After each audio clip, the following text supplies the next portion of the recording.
မင်္ဂလာပါခင်ဗျာဒီနေ့တော့ကျွန်တော်တို့ယောက်ျားတွေနဲ့မိန်းကလေးတွေဂျာမဖြစ်တတ်တဲ့မတူညီတဲ့အမူအကျင့်လေးတွေကိုဟာတာအမြင်နဲ့ပြောပြသွားမှာပါဒါကတယောက်ကိုတယောက်တိုက်ခိုက်တာမဟုတ်လေအားလုံးဒါမျိုးငါတို့စီမှာတကယ်ရှိတာဆိုပြီးရေမောနိုင်ဖို့တင်ဆက်ပေးတာဖြစ်ပါတယ်ကဲဘလို့တွေကွာချမ်းမလဲကြည့်လိုက်ရအောင်ပထမဆုံးအနေနဲ့ဖုန်းယောက်ျားလေးတွေအတွက်ဖုန်းကဂိမ်းဆက်ဆိုပြီးမိန်းကလေးတွေအတွက်တော့မှန်တစ်ချက်ပါပဲယောက်ျားလေးတွေဖုန်းဝယ်ရင် processor ဘာလဲ RAM ဘလောက်လဲဂိမ်းစော်ရင်အပူချိန်တက်လားဒါပဲကြည့်တာသူ့အတွက်ကဖုန်းဆိုတာဂိမ်းဆက်တစ်လုံးပဲမိန်းကလေးတွေကြတော့ spec တွေနားမလဲဘူးကင်မရာအလှဆုံးဖုန်းဆိုရင်ပြီးတော့ဖုန်းရောင်ကပန်းရောင်လားခရမ်းရောင်လားအိတ်နဲ့လိုက်ဖက်လားဒါကပိုအရေးကြီးတယ်ဒီကယောက်ျားလေးတွေရဲ့ gallery ထဲမှာက meme ပုံတွေ game နဲ့က screenshot တွေနဲ့ဓာတ်ပုံရိုက်ထားတာဆိုလို့မှတ်ပုံတွေရိုက်ထားတဲ့ပုံအစုံနဲ့တစ်ပုံပဲရှိတယ်စိတ်ကူးပေါက်ရင်လည်းကနစ်တစ်ခါလောက်မှ Facebook တွေမှာပုံတင်ကြတယ်ပုံတင်တာတော့ photo တစ်ပုံရိုက်တယ်မကြည့်ပဲ app လို့လုပ်တယ်မင်္ဂလိ gallery ထဲမှာတော့တရက်ထဲရိုက်တဲ့ selfie ပေါင်း90လောက်ရှိတယ်သူတို့အတွက်ကတော့မတူဘူးလေဒီပုံကမြတ်တောင်းလေးနည်းနည်းပို့ကော်တယ်ဆိုတာမျိုးပေါ့ Facebook TikTok တွေကိုတော့နေ့စဉ်မတန်းချင်မှတ်ယူပြီးပုံတင်ပြီးဆို filter ထည့်တယ် best photo ရွေးတယ် caption စဉ်းစားတယ်ပြီးမှ upload ကြပြန်တယ်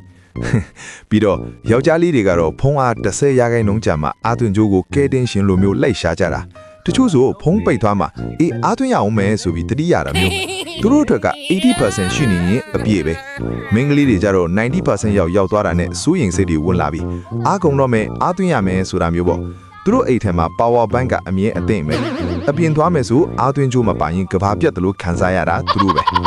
နောက်တစ်ခုကဖုံးမှန်ကွဲသွားရင်ယောက်ျားလေးတွေကဘာမှမရှိဘူးမြင်ရသေးတာပဲဆိုပြီးမှန်ကွဲခြင်းနဲ့တစ်နှစ်လောက်ဆက်သုံးနေတာ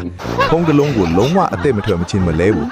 မိန်းကလေးတွေကြတော့ဖုံးမှန်မှအစင်းရာလေးတစ်ချက်ထင်သွားရင်တော့ကြည့်ရတာအစင်မတည်တော့ဘူးအသက်လဲမထစ်မယ်ဆိုပြီးယောက်ျားလေးဒါမှမဟုတ်အသေးကိုပူစားပါလေရောအမှန်တိုင်းသွားရင်ယောက်ျားလေးတွေကဖုံးကိုအတုံးဆောင်လို့သဘောထားကြပြီးမိန်းကလေးတွေကတော့ဖုံးကိုခန္ဓာကိုယ်ရဲ့အစိတ်အပိုင်းတစ်ခုလို့သဘောထားကြတာပါပဲ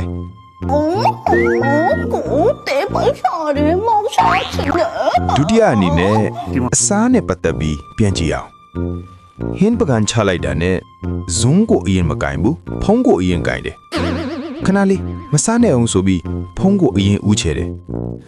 အလင်းအမောင်ချိန်angle ချိန်ပြီး story တင်ပြီးမှစားတာမိန်းကလေးတွေလေယောက်ျားလေးတွေကတော့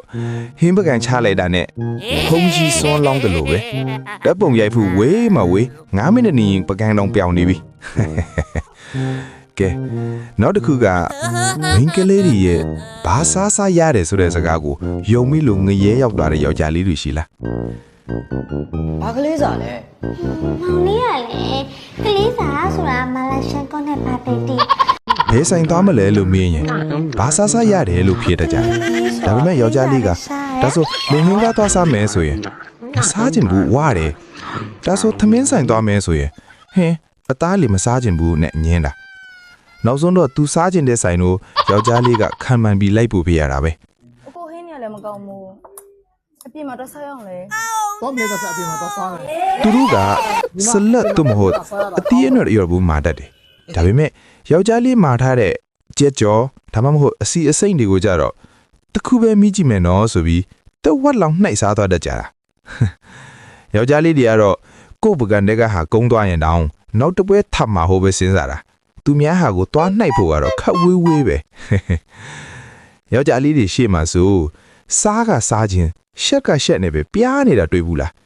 ပြီးတော့ဘယ်မှာဆိုင်အစ်စ်ဖွင့်တယ်ဘယ်ဆိုင်မှာကဘလို့အစ်စ်အစမ်းတွေရှိတယ်ဆိုတာအမျိုးသမီးတီးတန့် group chat ထဲမှာအလူအရက်ပြောနေတဲ့အရာပဲဆက်ပြောမယ်ဆိုများမများနောက်တစ်ခုကဖနက်ယောက်ျားလေးတွေအတွက်ဖနက်ကစီးဖို့ဆိုရင်မိန်းကလေးတွေအတွက်ကစုဆောင်းဖို့နဲ့ fashion ပါယောက်ျားတွေကຫນွေမိုးဆောင်ဖနက်တရံနဲ့ဘဲသွားအလုပ်ဖြစ်တယ်မိန်းကလေးတစ်ယောက်ရဲ့ဖနက်စင်ကိုကြည့်လိုက်ရင်ဖနက်တွေကပြည့်လျာနေတာပဲတောက်ဖနက်ဂမ်မော့ရှူးဖနက်ညက်ဖနက်အစုံပဲဒါပေမဲ့အပြင်သွားကနေရင်တော့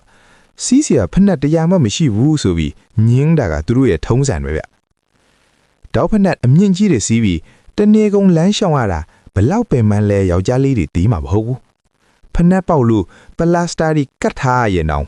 လှဖို့အတွက်ဆိုရင်တော့အပြုံးမပြတ်အောင် EBC နိုင်တာ သူတို့ရဲ့ super power ပဲဗျလောကွာချားမှုတွေရှိပေမဲ့အဲ့ဒီကွာချားမှုတွေကြောင့်ပဲဘဝကပိုစိတ်ဝင်စားစရာကောင်းနေတာဖြစ်ပါတယ်နောက်ဗီဒီယိုမှာပြန်ဆက်ပါမယ်အားလုံးကိုကျေးဇူးတင်ပါတယ်